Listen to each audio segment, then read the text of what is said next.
YouTuber Barry here. So we have a unique treat for tonight.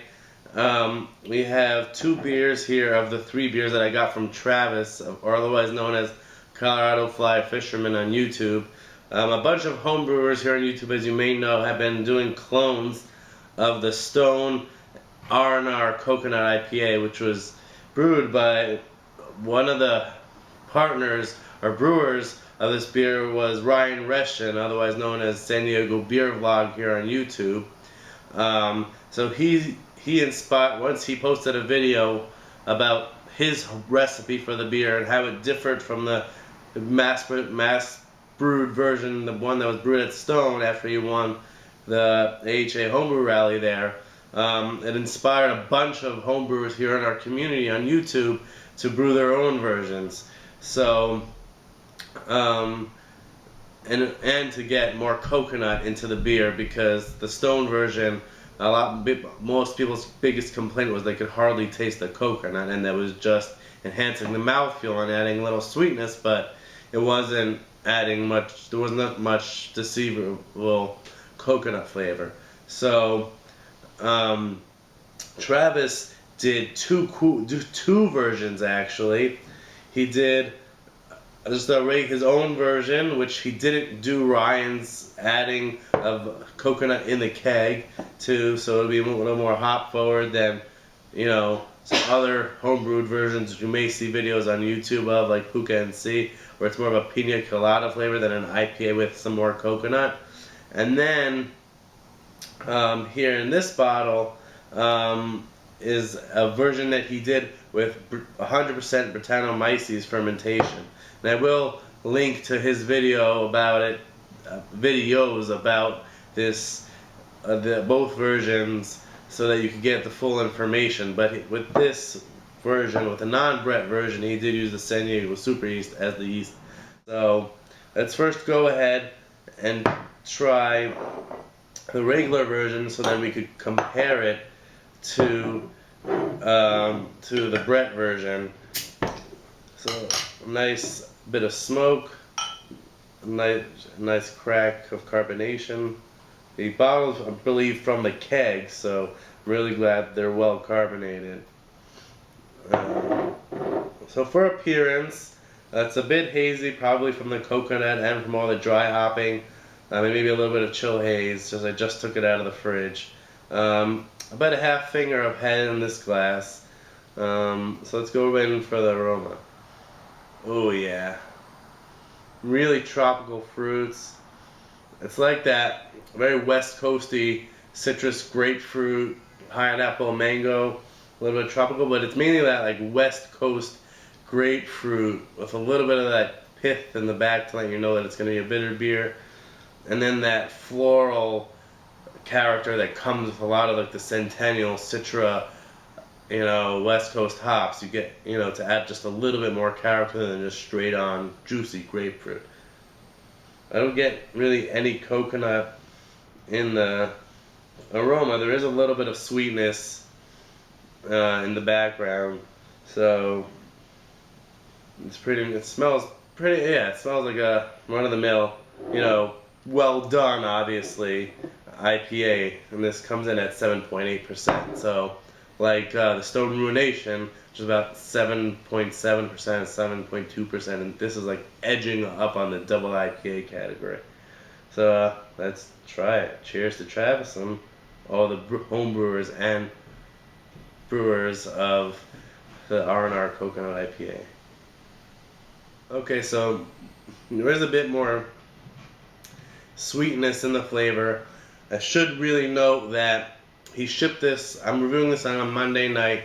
He shipped it this previous Monday, and then I wasn't home for Thanksgiving weekend. I was at my parents in New Jersey, so it sat from Friday till about Sunday, from Friday afternoon till Sunday evening. It sat in the superintendent of my building's apartment out of the fridge. So the aroma is definitely spot on, and in the flavor you definitely still get those citrusy hops, but I can taste that the malt is a little sweeter than it probably was a few days ago.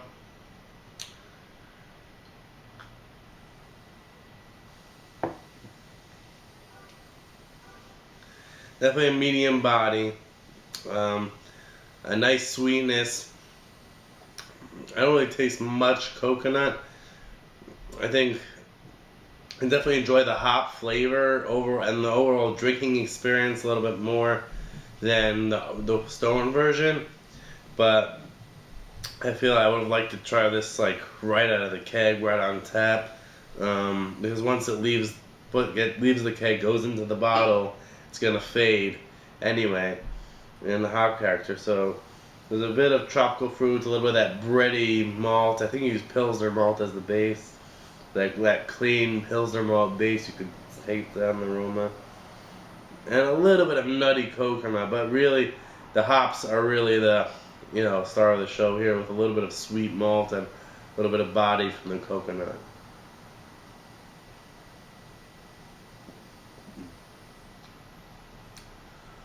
Yeah, it's definitely a really enjoyable experience. The coconut really is there. It's not just adding a sweetness. It's like at the end you get a real nice hit of a coconutty flavor along with the malts and the bitterness, which is definitely not overwhelming. So let's put this aside for now and go ahead and get our initial impressions on the Brett version, which I'm definitely looking forward to because I'm a huge fan of sours, a huge fan of Brett beers. I've been trying a lot of them over the past couple months, so I'm looking forward to that. A nice full bottle. There's only like that much headspace, which I'm really glad to get. So I could try as much of this beer as possible. So I believe the Brett strain he uses is supposed to give a really nice fruity character. So we'll see how much funk and fruitiness it gives. Hopefully be nice and balanced. So this one has actually a lot better clarity than the standard version or the regular version without any. That's brewed with regular San Diego yeast.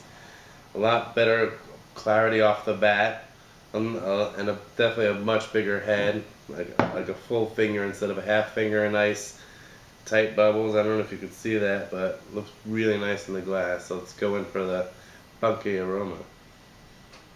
You could definitely smell that it was fermented with Brett.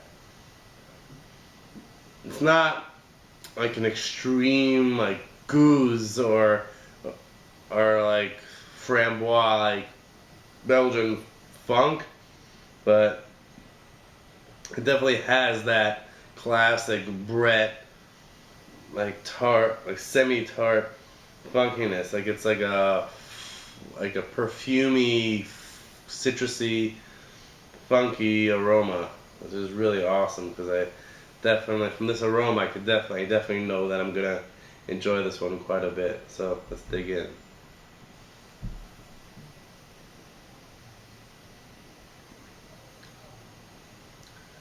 Totally different beer. Totally different. I hope he bottled a bunch of this Brett version because beyond what he sent to fellow homebrewers and maybe shared with friends, this beer has a lot going for it. It has so much good brettanomyces complexity that I feel that as a homebrewer, this was like a notch in your cap to take an IPA, which is usually never fermented with Brett unless you're Crooked Stave Brewing Company and you've, like with the hop Savant that they brew, which I've never tried, but I might be able to get. I have to check my local stores because Crooked Stave does distribute here in New York. If not, I'll have to trade for it to compare it to this beer, or to compare it to my memory of this beer. But I feel you can't. The hops are there. There's a little bit of a pineapple-y fruitiness mixed in with the perfumey funk that it has from the Brett. But overall, to me, it's a Brett beer. The base might be an IPA, but the Brett really changes it a lot. But even with that, without the coconut aspect being in my mind and saying, oh, we can't really taste the base recipe as much, the Brett is so perfectly blended with the base flavor that's a winner for me. I mean, to compare it, the color is pretty much the same. The clarity is a little bit more, less in the base version. I mean, the coconut definitely comes out a little bit more as it warms up. But overall, I think this beer does need the charge of coconut in the keg to be that pina colada flavor in an IPA. I do applaud him for brewing 2 successful versions, but like other homebrewers have done, and Ryan, the originator of this homebrew, said that the added coconut at the end in the keg really takes this beer to a new level. So if I were to brew this beer, which I don't like the idea of the beer as a home brewer for my own palate enough to brew it myself, but if I were to brew it, I would add the coconut in the keg just to make that coconut more noticeable. But in the end of the day, I would be more interested, when it comes down to it, to buying an extra fermenter or two to brew Brett beers or sour beers and making one as successful as the Brett version. So I might be a little biased, but I think cheers to Travis for making 2 awesome beers. And again, I will link to all his videos about this, and of course try to link to other videos about this beer from Ryan and the rest of the brew tubers who are brewing versions of this. Cheers.